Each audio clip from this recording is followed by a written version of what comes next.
Welcome to the testing world.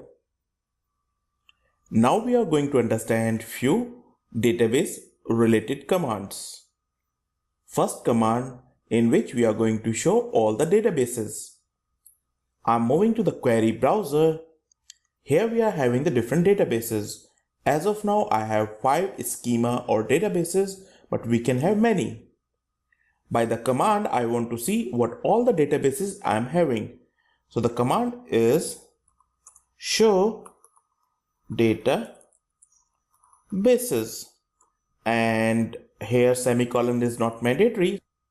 We can skip it. I'm just running it. So here it shows we have 5 different databases as of now. If we create a new database, I'm just right clicking on any of the database, create new schema.